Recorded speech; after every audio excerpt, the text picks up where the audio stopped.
Ôtez pas toutes, ôtez pas tous. Ôtez pas Simi Goïta, ôtez Choguel Kokala Maïga. C'est encore moi, Dumbi Fakoli Doumbia, malien d'origine, sénégalais d'adoption, panafricaniste par conviction et citoyen du monde noir par devoir de combat. Je n'ai pour guide que mes propres ancêtres et nos ancêtres à nous tous. Voilà pourquoi je suis un vrai traditionnaliste. Voilà pourquoi certains disent que je suis un cafre, un mécréant, un incroyant. J'assume, je suis fier d'être un cafre, un mécréant, un incroyant, parce que je ne crois en aucun autre Dieu venu d'ailleurs. Cela étant, passons à l'essentiel. Assimi Goïta, Choguel Kokala Maïga, vous avez toute ma sympathie suite à la tentative d'assassinat avorté. Mais je vous invite à dire à vos enquêteurs de faire leur travail convenablement. Il est facile de dire que celui-là qui a essayé de vous tuer, de tuer Assimi Goïta, a été téléguidé de l'extérieur. Mais les images que nous avons vues tendent à faire croire que ce gars-là est un déséquilibré mental ou alors qui a été victime d'une prise de drogue. Comment quelqu'un qui veut assassiner une personnalité haute comme un président de la République peut-il se frayer violemment un chemin venant de dehors, alerter tout le monde, donc préparer sa démarche sans discrétion? Comment quelqu'un qui est normal peut-il le faire? Il est possible qu'il soit téléguidé, mais il faut aussi investiguer dans ce sens. Parce que vous êtes là pour défendre la justice dans le Mali. Vous êtes là pour ça. Donc, tant que vous n'avez pas les vraies raisons qui ont poussé ce gars à vouloir assassiner le président, vous devez poursuivre vos investigations. Vous devez demander en tout cas aux enquêteurs de poursuivre sérieusement les investigations et de ne pas écarter la possibilité que ce gars-là soit un déséquilibre mental ou alors victime de la drogue.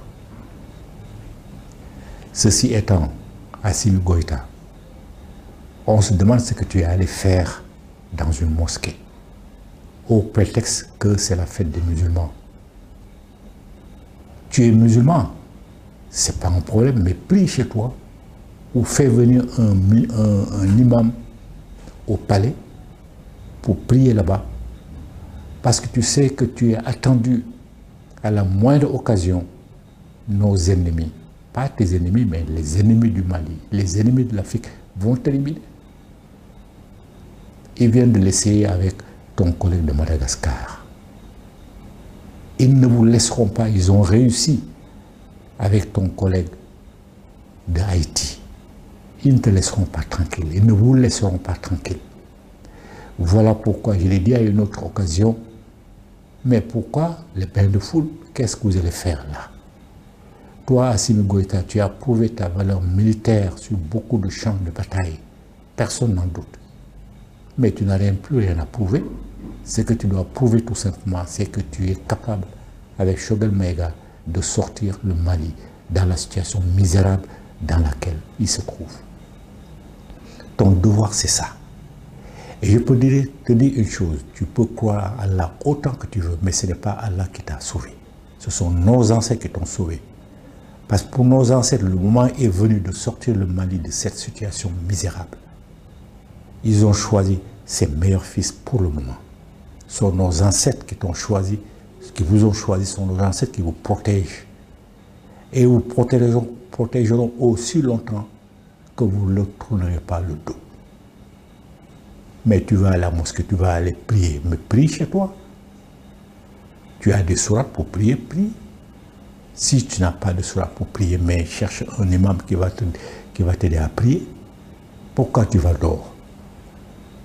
Tu vas exposer toutes nos chances de sortir notre pays de la situation misérable dans laquelle il se trouve. Ils ne vont pas vous rater. Alors, il faut vraiment être lucide et rester à la maison. Restez à la maison, restez au palais, faites vos réunions, mais ne sortez pas comme ça. Sincèrement, il faut avoir l'intelligence, il faut avoir l'intelligence, le courage de ne pas écouter ces marabouts véreux qui vont vous reprocher de ne jamais vous voir à la mosquée. Qu'est-ce que vous allez faire à la mosquée? Si c'est prier, priez chez vous. Pourquoi vous allez à la mosquée? Et puis je reviens encore pour vous faire savoir que les masques que vous portez vous rendent ridicule. Je dis bien ridicule, j'assume tout ce que je dis devant n'importe quel tribunal. Ça vous rend ridicule. Et ça laisse penser aux gens que vous êtes toujours sous les ordres de la France. Parce que Macron porte les masques, parce que Macron veut obliger sa population à se faire vacciner, parce que tous ces ministres portent les masques quand ils parlent et vous portez les masques. Alors que tout le monde sait, tout le monde, je dis bien, sans exception, y compris en France, que le coronavirus n'est ni une épidémie, ni une pandémie. C'est une invention destinée à éliminer une bonne partie de la population. Vous l'avez entendu, et si vous ne l'avez pas entendu, c'est que vos collaborateurs, c'est que vos conseils ne font pas leur travail, ou bien ils ont peur de vous dire la vérité. En tout cas, faites tout pour que notre maman, la ministre de la Santé, n'essaie pas d'exiger des Maliens de porter des masques ou de se faire vacciner. Parce que là, vous allez soulever une autre révolution dans ce pays. Parce que les Maliens ne vous laisseront pas faire. Alors, montrez au monde entier que vous n'êtes pas sous les ordres de la France, que vous n'avez pas peur de la France, que vous n'obéissez pas à la France. Jetez vos masques, brûlez-les. Ne vous montrez plus avec des masques parce que vous êtes ridicule avec ces masques. Et vous faites douter de votre volonté à libérer notre pays. Puisque les masques, on vous les a envoyés de l'extérieur.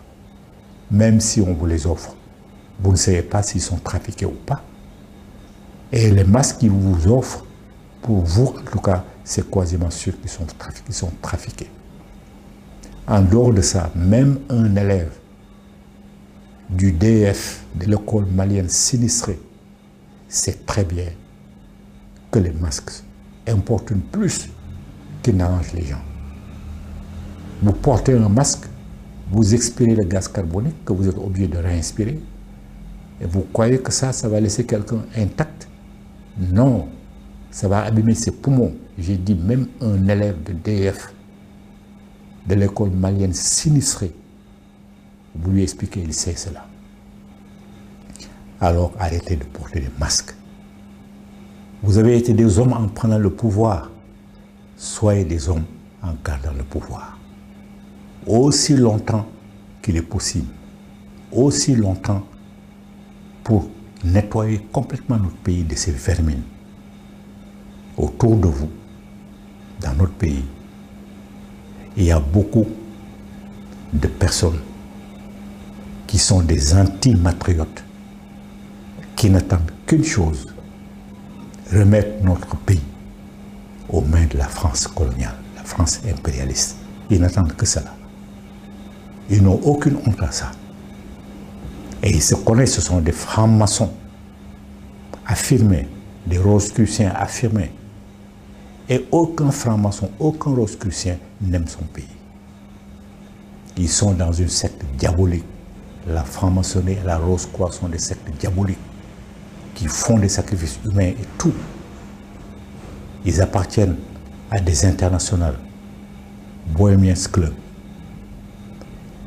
d'autres encore, Forum économique mondial, d'autres encore, pas Lions Club, mais en tout cas ils appartiennent à des sectes multinationales comme les Illuminati.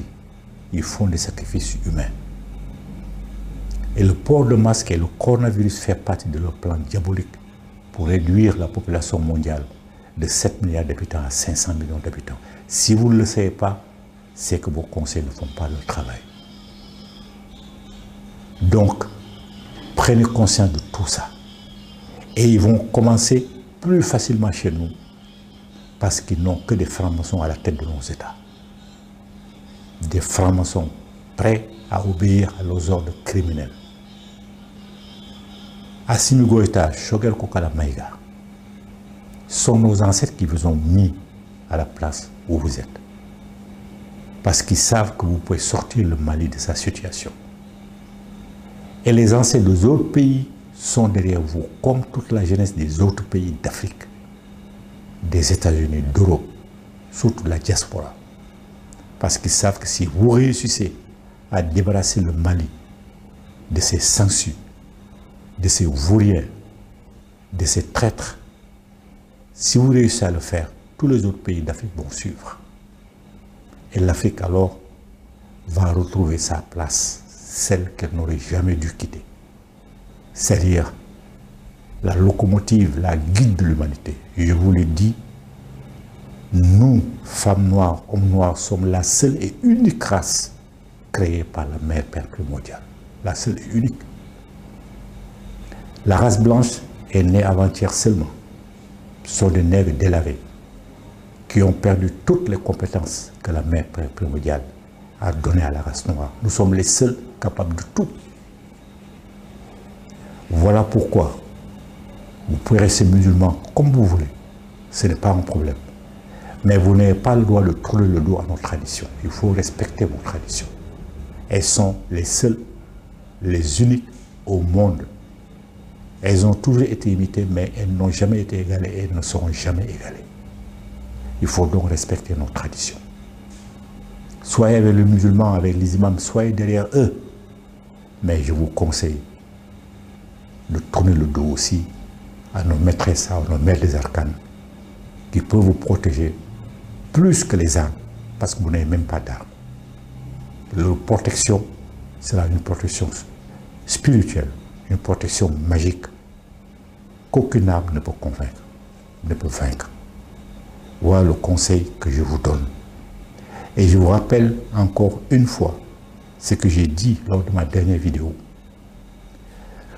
Le ministre de l'administration territoriale que vous avez viré, le premier, il a mis les bâtons dans les roues plutôt, il a mis les bâtons dans les roues de la fédération qui s'est créée. Fédération des initiés africains qui couvre beaucoup de villes du Mali et de villages. Et il s'est refusé à nous donner, à donner à la fédération le récépissé. L'actuel ministre, quand il est venu, il a été installé, on lui a écrit. Lui aussi, il a gardé le silence. C'est stupide, c'est ridicule. Au profit de qui? Au profit de l'islam. L'islam est un étranger à notre pays. Il est venu par la violence, par la force. Si vous ne le savez pas, il faut revisiter vos classiques. Par la force, on a fini par l'admettre. Mais l'islam ne peut pas prétendre prendre la place de notre tradition. Donc respectez notre tradition. Elle vous protégera. Elle vous protégera des coups d'État. Elle vous protégera des agressions extérieures. Elle vous protégera de tout. Si les imams sont capables de le faire, alors qu'ils le fassent. D'ailleurs, s'ils étaient capables de le faire, toi, Assimi Goïta, il t'aurait dit de rester chez toi. Parce qu'il y a un événement qui va se préparer, mais ils ne sont pas capables de le faire. Dans tous les cas, restez musulmans aussi longtemps que vous le voulez, mais respectez notre tradition, respectez nos ancêtres. Parce que le pays leur appartient. Alors, exigez de votre ministre de l'administration territoriale qu'il nous délivre le récépissé qu'il faut le plus rapidement possible. Il l'a mis sous sa table, sous un dossier ou dans un tiroir, je ne sais pas ce qu'il en a fait. Et on ne sait pas pourquoi il n'ose pas nous donner notre récépissé. Si la peur de l'islam, c'est son problème, pour nous, l'islam n'est rien du tout, le christianisme n'est rien du tout. Ce sont des étrangers dans notre pays. Ils ne peuvent pas s'imposer à notre pays. Notre pays, c'est la tradition négro-africaine, la tradition malienne. Et cette tradition-là, elle respecte tout le monde, elle n'agresse personne. Elle est là, tranquille. Vos conseillers vont vous dire qu'ils sont nombreux éparpillés. On n'est plus éparpillés. Il y a une fédération qui s'est créée, une fédération, je dis bien, qui rassemble des initiés de beaucoup de villes du Mali et de villages, et à laquelle sont en train d'adhérer d'autres villes et d'autres villages du Mali. Donc nous sommes là, vous pouvez vous adresser à notre fédération. En tout cas, délivrez-nous le récépissé que nous avons demandé, c'est tout. On ne vous demande pas autre chose. Et nous ferons notre travail. Je termine en vous disant à Simi Goïta, Choguel Kokala Maïga, ce n'est pas l'islam qui vous a protégé, ce n'est pas l'islam qui vous protège. Ils n'en sont pas capables. Vous aurez une protection efficace contre tous les ennemis de l'extérieur et de l'intérieur si vous donnez à la tradition la place qu'elle mérite. Les traditionnalistes ne viendront jamais à vous parce qu'ils ne sont pas intéressés, sauf à sauver le pays. Donc vous pouvez passer par eux pour vous aider à sauver le pays. Parce que ce sont nos ancêtres qui vous ont mis à la place où vous êtes. Ce n'est pas Allah, ce n'est pas Jésus, le Père de Jésus, ce n'est pas Jéhovah. Ce sont nos ancêtres qui vous ont mis à cette place parce qu'ils veulent que notre pays se réinstalle à la place qu'il n'aurait jamais dû quitter avec le reste de l'Afrique, c'est-à-dire le guide de l'humanité. Vous ne pouvez pas laisser l'homme blanc né avant-hier seulement qui ne sait rien du tout venir imposer ses lois à tout le monde. Voilà ce que je voulais vous dire. Merci de m'avoir écouté. J'espère que vous allez m'écouter. J'espère que vous allez demander au ministre de l'administration territoriale, à votre ministre, de donner notre récépissé. Et j'espère que vous allez demander à vos conseillers de vous dire la vérité, même si ça fait mal. Parce que beaucoup d'entre eux n'osent pas vous dire la vérité. Voilà. Je vous souhaite bon courage parce que vous avez un travail difficile à faire. Et tous les Maliens matriotes qui aiment leur pays, tous les Africains matriotes qui aiment leur pays, tous les Kamites du monde entier matriotes qui aiment le continent et qui aspirent à revenir aussi longtemps qu'ils le veulent et aussi souvent qu'ils le veulent, revenir sur la terre de leurs ancêtres. Vous avez été choisis pour montrer la route. Si vous faites le travail qu'il faut ici au Mali, toute l'Afrique va suivre. Et toute l'Afrique est derrière vous. J'utilise le terme matriote parce que matriote fait référence à la mer. C'est la mer qui est la base de nos sociétés. C'est la mère qui supporte notre société, pas le père. Le père est souvent un étranger. Voilà pourquoi j'utilise le terme matriote, pour pas que ça vous surprenne. Je vous ai dit dans ma première vidéo que je suis comme Aimé Césaire. Je soumets la langue française à mon vouloir parler, à mon vouloir écrire. Voilà pourquoi vous entendrez de temps en temps des termes auxquels vous n'êtes pas habitués. Mais il faut vous y habituer. J'honore nos mamans. Voilà pourquoi j'utilise mieux le terme matriote. Voilà. Je souhaite à nos ancêtres, ou je demande à nos ancêtres, de continuer à vous inspirer la pensée juste, la parole juste, l'acte juste et courageux pour libérer notre pays. Vie, santé, force.